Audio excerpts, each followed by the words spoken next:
नमस्कार, आप देख रहे हैं न्यूज़ 9 भारत और मैं हूं आपके साथ अशोक चौहान। देश और दुनिया की तमाम खबरों पर आइए डालते हैं एक नजर।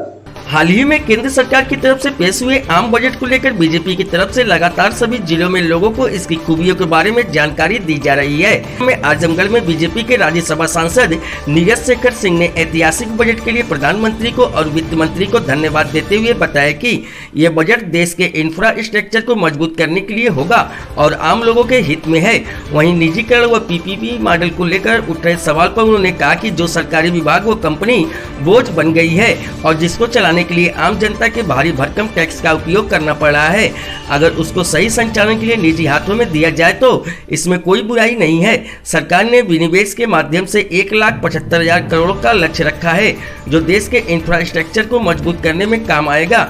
इसमें स्वास्थ्य, सड़क, रेलवे व शिक्षा जैसे महत्वपूर्ण विभाग हैं। राज्यसभा सांसद नीरज शेखर सिंह ने बजट को इसलिए भी आम बताया क्योंकि पिछले वर्ष जिस प्रकार से वैश्विक बीमारी कोरोना के चलते सभी तंत्रों पर बुरा असर पड़ा था, इसके बाद भी पिछले वर्ष से बड़ा बजट रखना सरकार की काबिलियत है। उन्होंने ये भी दावा किया है कि किसान और मिडिल क्लास सरकार की प्राथमिकता में है और ये सर्विस सेक्टर की मजबूत नींव है, इसलिए इन पर सरकार पूरा ध्यान दे रही है। उन्होंने कृषि कानून बिल को भी किसानों के हित में बताया और कहा कि इससे कोई नुकसान नहीं हो रहा है जबकि फायदा ही हो रहा है। मंडियां और बढ़ गई हैं, एमएसपी भी बढ़ी है और किसानों को भुगतान भी बढ़ाया गया है। उन्होंने पेट्रोलियम और एलपीजी सिलेंडर के दामों में बढ़ोतरी पर भी सरकार का बचाव किया और कहा कि जो भी टैक्स लिए जाते हैं वह आम हित के उपयोग में खर्च भी होते हैं। रेल बजट पर भी उन्होंने कहा कि हर साल नई ट्रेन शुरू करना ही लक्ष्य नहीं होना चाहिए, बल्कि जो पुराने अधूरे कार्य हैं उनको ठोस तरीके से पूरा किया जा सके, इस पर सरकार ध्यान दे रही है।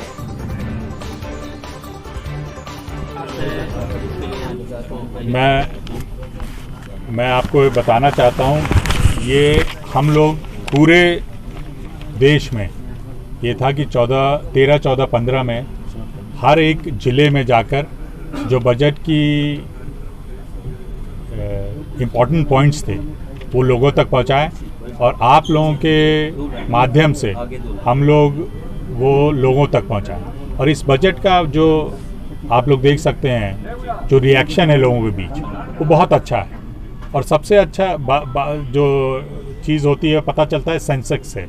सेंसेक्स लगातार बढ़ रहा है, तो ये माना जा सकता है क्योंकि वो सेंसेक्स हर चीज़ से जुड़ा होता है, हर एक प्रोडक्ट से जुड़ा होता है, तो हर एक वर्ग में इसको सराहा गया है। इस बजट को निर्मला जी ने बड़ा सोच समझ के प्रधानमंत्री जी के नेतृत्व में बड़ा अच्छा बजट बनाया है, जिसकी न केवल देश में बल्कि विदेशों में तारीफ की जा रही है कि जो गरीब किसान मजदूर हैं उनके लिए सोचा गया है।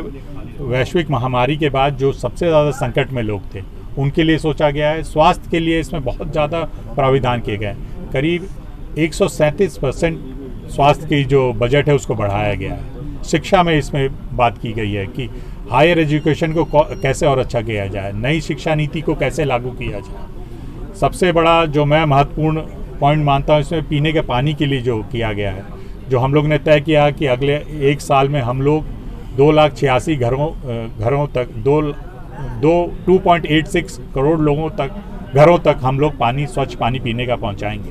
ये सारी चीज़ें हैं जो हम लोग लगातार कहते आए हैं। टीका के लिए, वैक्सीनेशन के लिए 35,000 करोड़ रुपया अलग से रखा गया, क्योंकि आजकल सबसे ज़्यादा महत्वपूर्ण बात यही है कि किस तरह जो कोविड-19 है उसके हम लोग उससे छुटकारा पाएँ, तो उसके लिए सबसे महत्वपूर्ण चीज़ वैक्सीन है।